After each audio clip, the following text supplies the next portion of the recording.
नमस्कार, दिन भर की बड़ी खबरों में आपका स्वागत है। मैं हूं शिवानी। आज की खबरों में बात होगी भाजपा की रेवड़ियों पर भड़का सुप्रीम कोर्ट, खूब सुनाई खरी खोटी की। वहीं बिहार चुनाव में चाचा ने भतीजे चिराग की बढ़ा दी टेंशन की। साथ ही शिंदे की पवार के साथ इस तस्वीर के आते ही हिल गया महाराष्ट्र की। इधर भाजपा में फूट, विज ने बीजेपी के मुंह पर फेंका 8 पन्नों का जवाब की और बार बार नहीं मिलेगी माफी। ममता ने किसे दे दी कड़ी चेतावनी की। वहीं निकाय चुनाव में बम्पर धांधली, ईवीएम छीनते पकड़ाए गए लोगों की। इसी के साथ आज दिन भर की सभी बड़ी और प्रमुख खबरों को जानेंगे विस्तार से। उससे पहले एक नजर आज की सुर्खियों पर। प्रियंका गांधी बोली, नहीं पता वित्त मंत्री किस ग्रह पर रहती हैं। सीतारमण ने लोकसभा में कहा, मोदी सरकार की तुलना में यूपीए सरकार में ज्यादा महंगाई थी।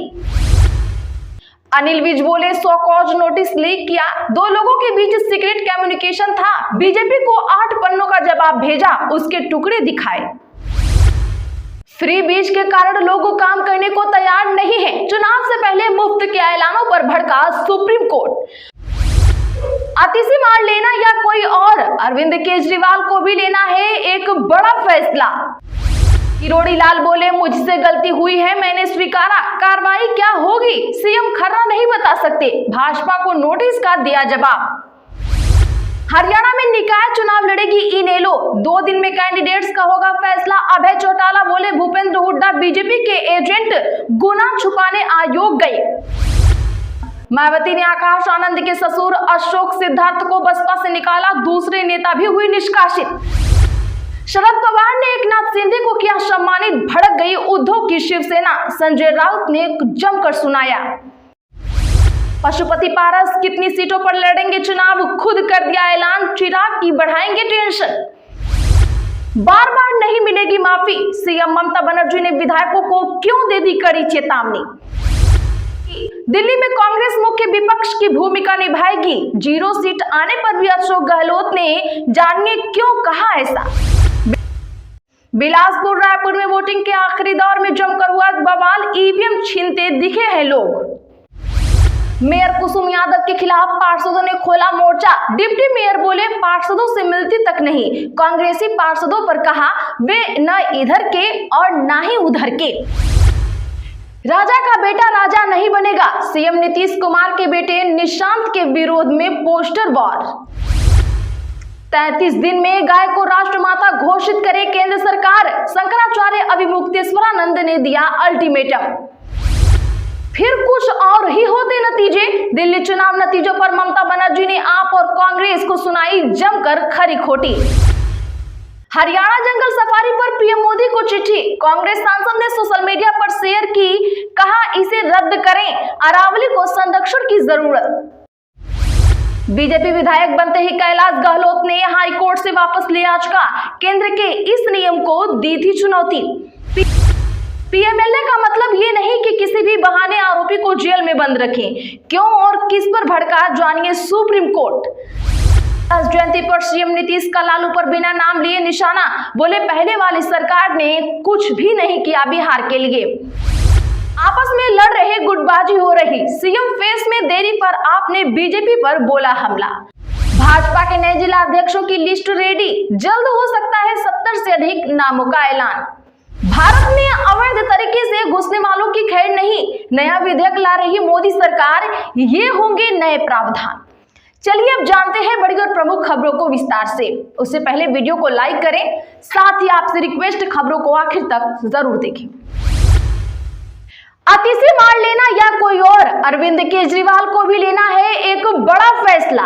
जी हां, बता दें कि दिल्ली में विधानसभा चुनाव के बीच भारतीय जनता पार्टी को जहां मुख्यमंत्रियों और मंत्रियों पर फैसला लेना है, तो वहीं दूसरी तरफ आम आदमी पार्टी के मुखिया अरविंद केजरीवाल को भी एक अहम फैसला लेना है।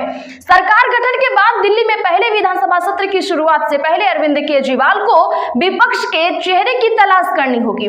आपको बता दें कि लगातार 3 बार दिल्ली में सरकार बना चुकी पहली बार विपक्ष में बैठने जा रही है।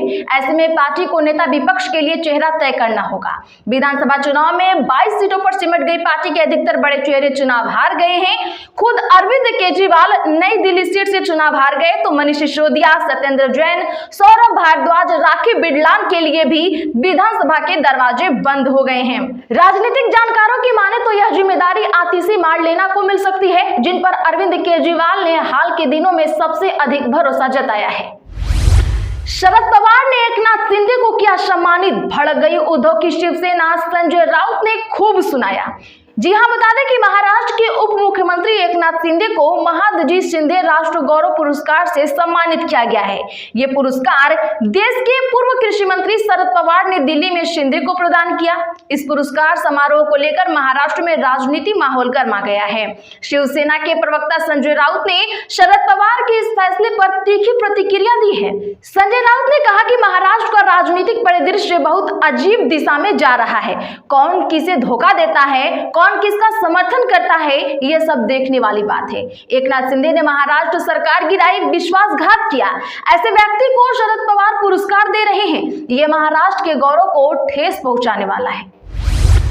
पशुपति पारस कितनी सीटों पर लड़ेंगे चुनाव, खुद कर दिया ऐलान, चिराग की बढ़ाएंगे टेंशन। दरअसल राष्ट्रीय लोक जनशक्ति पार्टी के अध्यक्ष पशुपति कुमार पारस ने 243 सीटों पर चुनाव लड़ने की घोषणा की है। उन्होंने आज जिला अध्यक्षों एवं राज्य कार्यकारिणी की बैठक को संबोधित करते हुए कहा कि हमारी पार्टी हर बूथ पर संगठन खड़ा करेगी और बीएलओ नियुक्त करेगी। इसके लिए उन्होंने सभी जिला अध्यक्षों तथा पदाधिकारियों को चुनाव की तैयारी में जुटने का निर्देश दिया। पारस ने कहा कि अप्रैल तक पार्टी की ओर से प्रत्येक विधानसभा क्षेत्र में कार्यकर्ता सम्मेलन किया जाएगा। अनिल विज बोले, 100 कॉज नोटिस लीक किया, 2 लोगों के बीच सीक्रेट कम्युनिकेशन था, बीजेपी को 8 पन्नों का जवाब भेजा। दरअसल हरियाणा के परिवहन एवं बिजली मंत्री अनिल विज ने पार्टी अध्यक्ष मोहन बड़ौली के भेजे 100 कॉज नोटिस का जवाब दे दिया है। यह जवाब 8 पन्नों का है।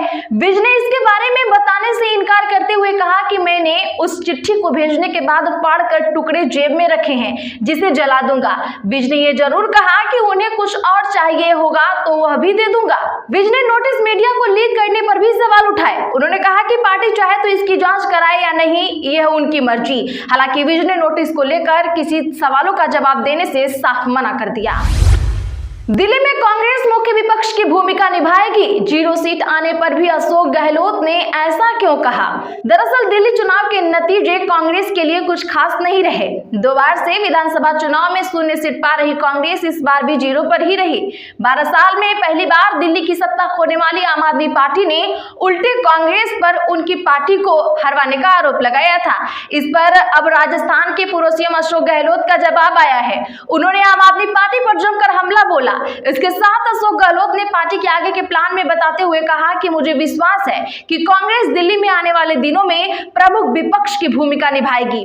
दिल्ली में आम आदमी पार्टी के चुनाव हरवाने वाले आरोपों पर जवाब देते हुए वरिष्ठ कांग्रेस नेता अशोक गहलोत ने कहा कि दिल्ली में आम आदमी पार्टी द्वारा कांग्रेस पर उन्हें हरवाने के आरोप पूर्णतः निराधार हैं।